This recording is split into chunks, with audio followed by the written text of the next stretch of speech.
কোনো পঞ্চায়েত প্রাপ্ত অনুদানের ৩৫% শিক্ষায় খরচ করে, শিক্ষা খাতের ৩০% আবার গ্রামীণ শিক্ষায় খরচ করে, যার পরিমাণ বলে দেওয়া আছে ৮,৯০৪ টাকা।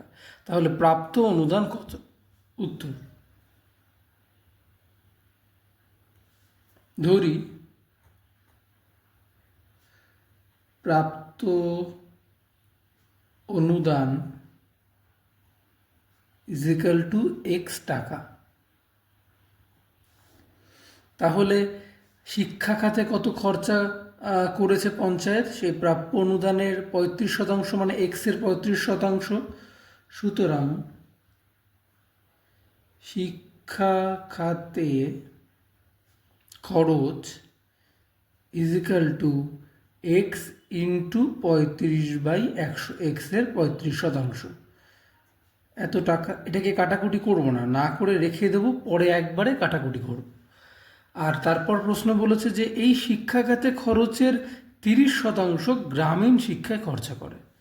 তাহলে সুতরাং গ্রামীণ শিক্ষায়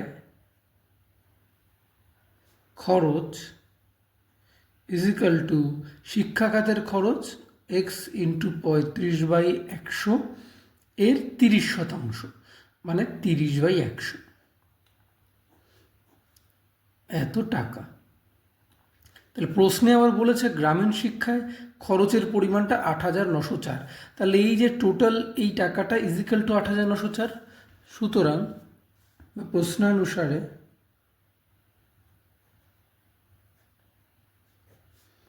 X × 35/100 × 30/100 = ৮,৯০৪।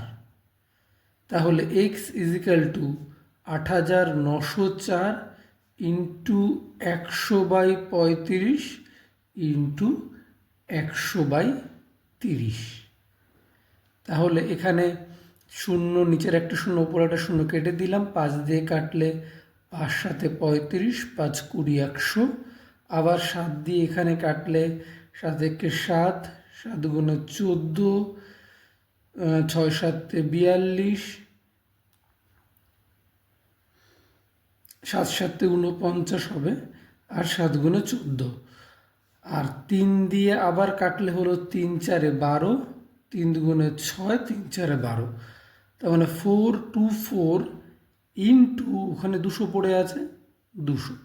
তাহলে 84800, X = 84800, এটা চলে এলো। তাহলে এক্স আমরা কি ধরেছি? এক্স আমরা ধরেছি হলো প্রাপ্য অনুদান, সেটাই জানতে চেয়েছি প্রাপ্ত অনুদান কত। তাহলে এক্সের মান বেরিয়ে গেছে। সুতরাং আমরা বলতে পারি প্রাপ্ত অনুদান 84,800 টাকা। অ্যান্সার।